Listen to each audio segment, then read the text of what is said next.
All right, let's talk about something small. Just one word. A word so tiny it somehow manages to carry centuries of nonsense. Female. Now before anyone panics, relax. I'm not angry, I'm disappointed. Historically disappointed, because female is not a new word. Oh no, it's ancient, clinical, scientific, used mostly for specimens, female of the species, female rat, female subject, female, approximately 30-40 years old, observed blinking. Notice what's missing? Humanity. Historically speaking, men didn't call women females when they respected them. They called them women, ladies, madams, queens, her excellencies, or, if things went badly, witch. But female, that shows up when society starts doing something very specific, reducing women to biology, reproduction, function, utility. Basically, what does it do, rather than who is she? And history loves this move. Whenever women start voting, owning property, speaking up, or, God forbid, having opinions, language suddenly goes scientific, because calling a woman implies personhood. Calling her a female implies a documentary voiceover. And here's the fun part. The men who say females almost never say males. They don't say, I don't understand males today. They say, I don't understand women. But for women, it's suddenly, these females, which linguistically translates to, I am emotionally distant and would like to keep it that way. Historically, this is not new behavior. In ancient Rome, women were categorized legally. In medieval Europe, morally.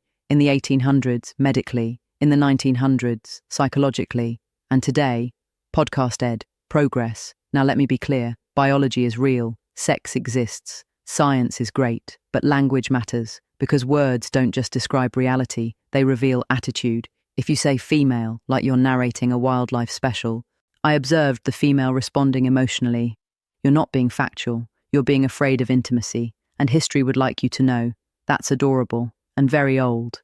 So here's a radical idea, straight from several thousand years of female history. Women are people, with names, thoughts, complex inner lives, and memories longer than your internet arguments. Call us women, or ladies, or queens, or historians who remember everything. But if you insist on female, just know, we've heard it before, and we outlived the men who said it. Smile, class dismissed.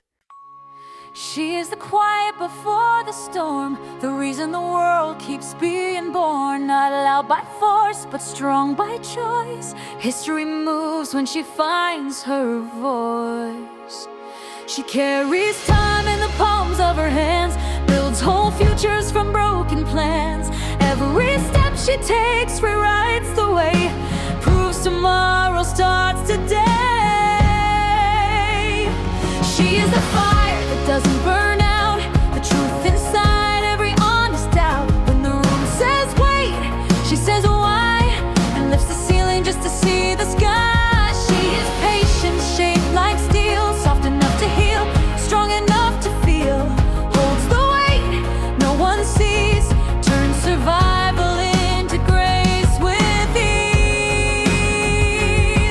She's the backbone, the heart, the mind, the one history keeps trying to leave behind. But every time the world forgets her name, she changes the rules, reshapes the game. She builds nations, raises sons, teaches daughters they can become anyone. Not behind, not beneath, not second in line.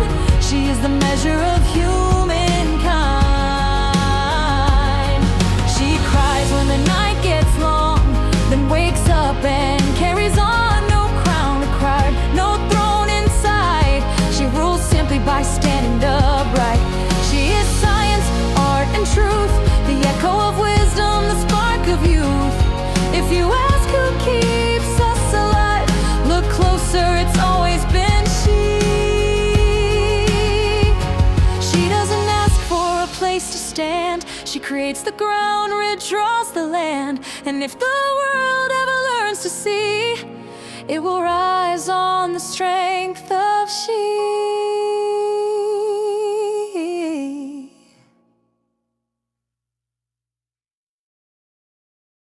Now, before someone rushes to the comments yelling, but it's just a word. Yes, and arsenic is just a powder, context matters. Let's continue the history lesson you didn't ask for but desperately need. The word female becomes popular in speech during periods when women start stepping out of the boxes built for them. Every single time, when women enter universities, when women enter the workforce, when women enter politics, when women stop smiling politely and start asking questions like, why do you make more money than me? Or why am I expected to do everything? Language reacts like a defensive organism. Suddenly women are no longer individuals. They are a category, because it's much easier to dismiss a category than a person. History shows us this trick everywhere. You don't dehumanize directly, you neutralize. You don't say, Anna disagrees with me. You say, females are emotional. You don't say, Maria is smarter than I expected. You say, these females think they know everything. Ah, yes, thinking. Very dangerous hobby for women, historically speaking. And here's where it gets funny. The same men who insist female is neutral get deeply offended if you refer to them as males. Try it, just once. Say, I don't argue with males online. Watch the emotional collapse. Suddenly they understand nuance. Suddenly words matter. Suddenly context exists. Fascinating. Because male strips away status the same way female does. No role, no identity, just biology and vibes. History lesson again. Women fought for centuries to be recognized as thinking beings. Language was one of the battlegrounds. Names mattered, titles mattered, words decided who was heard and who was dismissed. So when women flinch at female, it's not because they're sensitive, it's because they're historically literate. We remember when words were used to justify exclusion, control, silence, and laws written about us, without us. So no, this isn't about being politically correct. It's about being historically awake. If you call women females out of habit, fine. Now you know where that habit comes from. If you keep doing it after knowing, that's not ignorance, that's a choice. And history is very clear about how it treats those. Smile again. Part 3 is coming.